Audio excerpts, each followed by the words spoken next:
तो आइए, सबसे पहले आपको बिहार टॉप क्लासेस में स्वागत है और उम्मीद करते हैं आप अच्छे होंगे।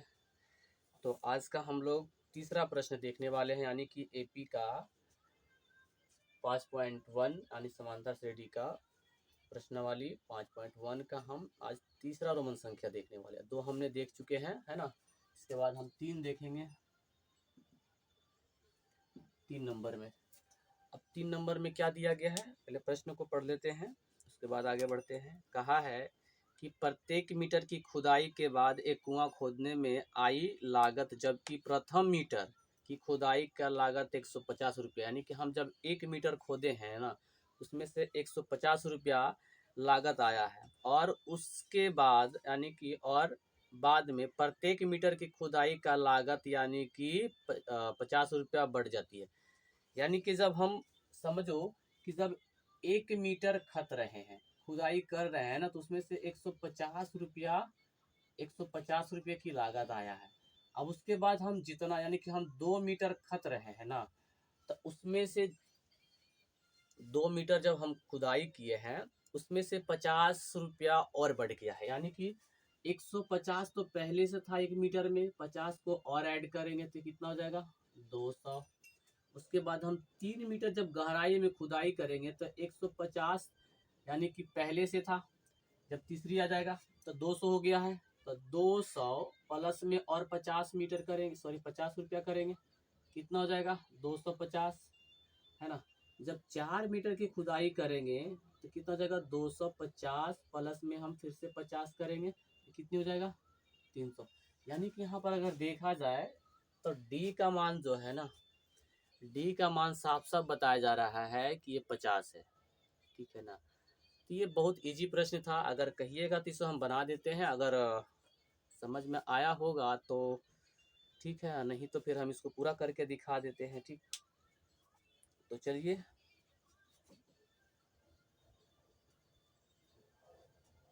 अगर उम्मीद ऐसा है तो हम बना देते हैं इसको, ठीक है ना। तो सबसे पहले इसमें से प्रत्येक मीटर पर कहा गया है, यानी कि इसमें इतना याद रखिए ना कि 50 मीटर का बढ़ोतरी हो रहा है, यानी कि डी आपका वही हो जाता है, ठीक है। हाँ, तब चलिए इसको हम बनाते हैं अभी। तो आइए देखते हैं। सबसे पहले क्या है ना कि मान लेते हैं कि माना प्रत्येक मीटर के बाद एक कुआं खोदने में आई लागत A1, A2, A3 और A4 है। समझ गए, ये है। तो सबसे पहले हम क्या करना है ना, तो इसका हम A1 जान लेते हैं, यानी कि A1 A बराबर में 150 है। इसमें से D का मान ही दे रखा है कि 50 है। जो बाद वाली संख्या आ रहा है, जो ऐड हो रहा है, वही हमारा D का मान है। जब A मालूम D मालूम तो हम AP निकाल सकते हैं इजी में, है ना। कैसे निकालेंगे, जैसे देखिए हम एक तो यानी कि A1 निकल गया है, अब A2 निकालना है। तो A2 निकालने के लिए क्या करते हैं, तो A प्लस का हम D लिखते हैं। A का मान दिया गया 150 प्लस में D का मान कितना है 50। अब इसको अगर हम दोनों को ऐड करते हैं तो कितना हो जाता है 200। फिर हम जब A3 को निकालना चाहते हैं तो A3, ठीक है, तो A3 कैसे लिखेंगे, तो A प्लस के 2D, A प्लस के 2D। तो A का मान दिया गया 150 प्लस में 2 गुने कितना 50। अब 150 प्लस कितना हो जाएगा, इसका हो जाएगा 50 दूना 100। अब इसको जोड़ देते हैं, जोड़ने पर कितना होता है 250। 250 फिर से हम जब A4 निकालेंगे तो A4 निकालने के लिए क्या करना पड़ेगा, तो A प्लस के 3D। तो A का मान दिया गया 150 प्लस में 3 गुने 50। तो 150 प्लस में 5 या 15 यानी कि 150 फिर से आ जाएगा, जोड़ने पर कितना आ जाएगा 300।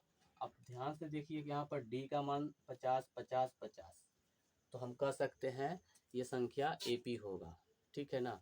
तो हम कह सकते हैं, यहाँ पर लिख देते हैं कि प्राप्त संख्या की सूची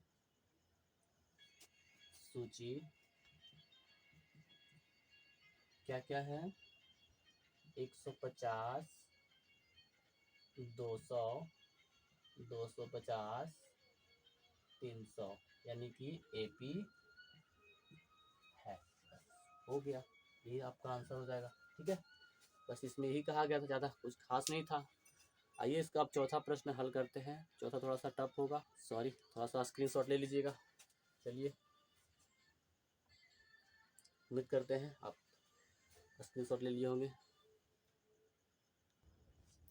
तो चौथा प्रश्न देखते हैं। अब देखा गया है कि कहा है कि खाते में प्रत्येक वर्ष का मिश्र धन, जबकि 10,000 रुपया की राशि 8% की दर से चक्रवृद्धि ब्याज पर जमा की जाती है।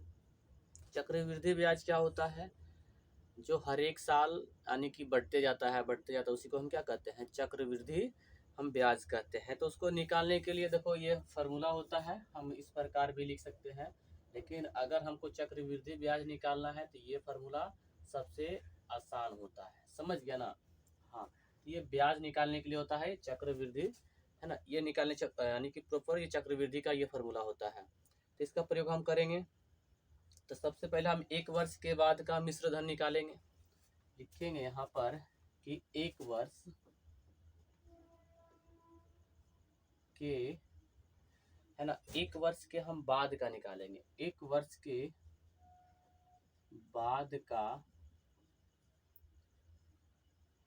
मिश्र धन बराबर फार्मूला A बराबर P गुने इंटू 1 प्लस R बट्टा का कितना 100। अब देखिए आपका जो ये प्रिंसिपल जो दिया गया है, इसमें कितना दिया गया है? 10,000। तो वो आपका प्रिंसिपल हो जाएगा, यानी कि P का मान यानी कि प्रिंसिपल। तब कितना दिया गया है? प्रिंसिपल दिया गया है 10, तो लिखेंगे, सॉरी, 10,000। 10,000 गुने इंटू 1 प्लस और कितना दिया गया है? 8%, है ना? तो 8% लिखेंगे। तो 8 यानी कि इसको ऊपर करेंगे, 8 बटा में कितना दिया गया है? 100 कर देंगे। अब इसको कटा देना है। कितना बार में कटेगा? 2 चौका 8 और 25 चौका 100 होता है बराबर में। और कैसे लिखेंगे जल्दी बताइए इसको। तो इसको लिखने के लिए फिर से करेंगे। तो 100 यानी कि 10,000 गुने 10,000 गुने, अब देखो इसको हम पहले भिन्न में बदलेंगे, अभी पूर्णांक में है। तो 25 एकम 25 और 2 कितना हो जाएगा? 27, यानी कि इसको ऐसे लिखेंगे। तो 25 प्लस के 2 बट्टा में नीचे कितना था? 25। अब इसको जब हम जोड़ देंगे तो कितना हो जाएगा? 27 होगा। होगा कि नहीं होगा? 27 होगा बराबर। देखो इसको फिर से लिखते हैं। कितना दिया गया है? 10,000। 10,000 गुने कितना? 27 बट्टा में 25। अब कितने बार में कटा दीजिएगा इसको बताइए, कितने बार में कट जाएगा? कितने बार में कटेगा? देखिए 25 चौका 100, यानी कि देख लीजिए कितना बार में? 4 बार में। अब यहाँ एक 0 है, यानी कि 400 हो रहा है। तो 400 गुने आप 27 कीजिए, जल्दी से कमेंट में छाप दीजिएगा, ठीक है ना? कितना आता है इसका पहला का, जल्दी से गुना कीजिए। 27 चौका कितना हो जाता है? 27 चौका 28 के 8, हाथ में 2 बच्चा, 4 दूनी 8 और 2 10 और 2 0 इधर है, लगा दीजिए। ये देखिए ये आपका पहला आंसर निकल कर आ गया है। एक वर्ष में इतना हो गया है। अब निकालेंगे 2 वर्ष के बाद का मिश्र धन। फार्मूला वही लगाना है, A बराबर P गुने इंटू 1 प्लस R बट्टा का 100। अब देखिए अब इसका प्रिंसिपल कौन हो जाएगा? ये वाला, यानी कि 10800 गुने 1 प्लस 8 बटा कितना? 25, सॉरी 100 होना चाहिए, 100 अब इसको कटा देना है, जैसे उसमें कटाए इसमें भी उसी तरीका से कटा देना है। यानी कि 2 चौका 8 और 25 चौका 100 होगा। तो सेम चीज़ें लिखना पड़ेगा इधर भी। कितना है तो 10,800 गुने 27/25, 27/25 हो गया। इधर लिखते हैं तो 10,800 गुने 27 बट्टा कितना 25। अब इसको कटा दीजिए, कितना बार में कट जाएगा, जल्दी से इसको कटाइए, कितना बार में कट जाता है, जल्दी से कटाइएगा। देखिए नहीं होता है तो इसको भाग दे दीजिएगा, ठीक है ना। कैसे, देखो ऐसे 8 0 ऐसे दीजिएगा 25। हम तो कटाने में कटा देते, ठीक है ना, लेकिन आपको समझाना है। 25 चौका 100 होता है, कट गया कट गया, शेष कितना बच गया 8। यहाँ से हो जाएगा कितना, तो 25 दूना 50, 25 दिया कितना होता है 75, 25 दिया 75, बच गया कितना शेष, इधर आ गया 0।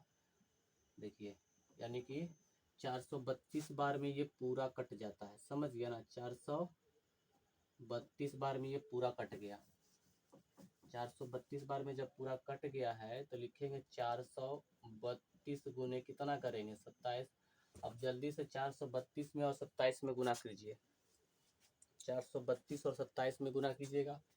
देखिए कर देते हैं, है ना, इधर करते हैं, जगह नहीं है। 432 और 27 में गुना करेंगे,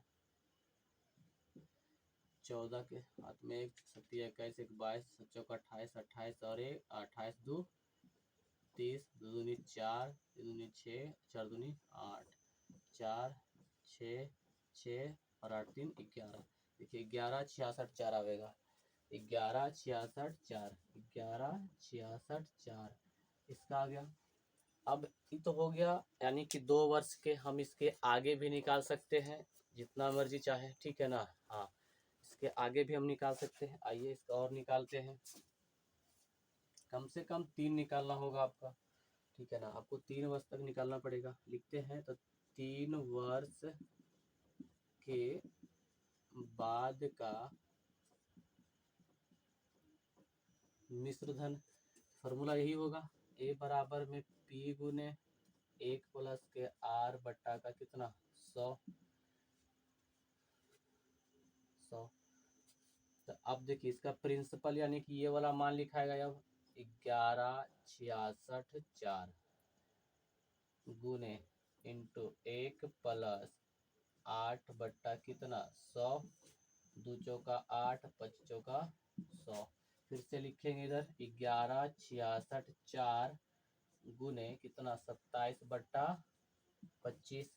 अब कटेगा, अगर कट जाता है तो कटाइए। पहले सबसे पहले इसको इधर ऐड कीजिएगा, कितना है 11 66 4 गुने 27/25। अब इसको भाग देकर कटाइए कि कट जाता है कि नहीं कटता है। अगर कट जाएगा तब तो ठीक है, नहीं कटता है तो ऊपर भी ठीक है ना।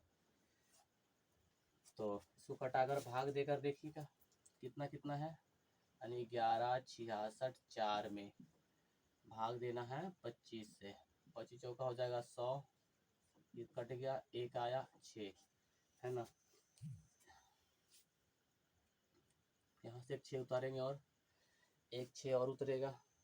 तो देखिए एक 6 जब उतार दिए हैं तो कितना आ जाएगा इसका, 25 चौका 25 25 125, 25 छक्का 150, कट गया, एक आया, फिर यहाँ से 6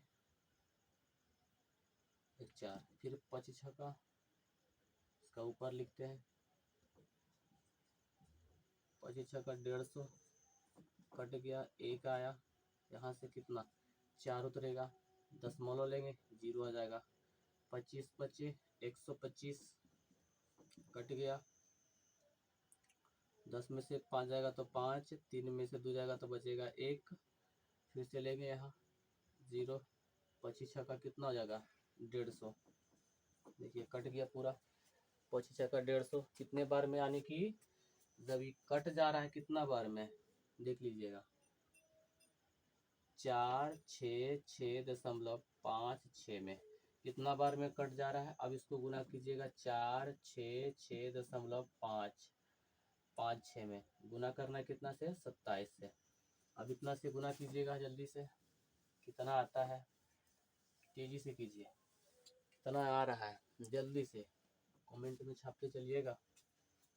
देखिए तब क्या है कि 4 6 6 5 6 से 27 में गुना करना है।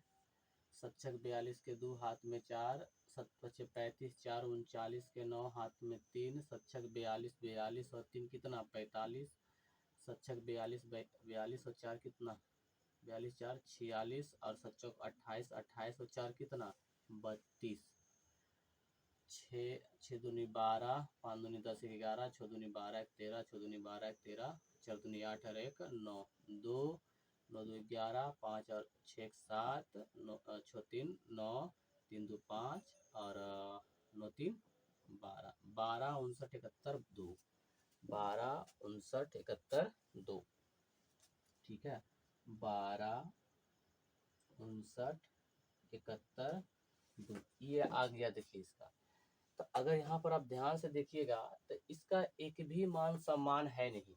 यहाँ पर देखिए क्या होगा 10,800, यहाँ पर 11,600, कितना 11,664 आ गया है। यहाँ पर देखिए इकाई दाएं सैकड़ा हजार 10,000 लाख 10 लाख, यानी कि 12,59,712, यानी कि ये एपी नहीं है ना। तो कहेंगे मिश्र धन की प्राप्त सूची लिख देंगे, है ना।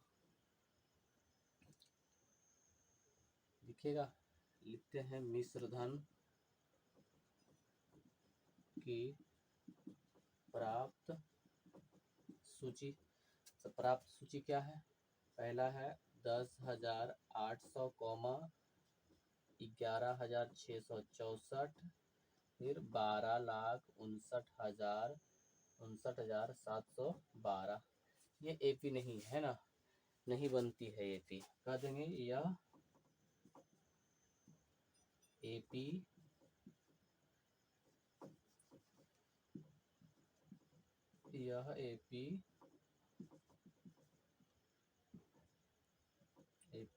नहीं बनती है, यह एपी नहीं बनती है क्योंकि, इधर लिख देते हैं, क्योंकि सार व अंतर समान नहीं है, ठीक है ना, क्योंकि सार व अंतर समान नहीं है, इसीलिए ये एपी नहीं बनेगा, ठीक है। तो आज अभी तक हम लोग क्या है,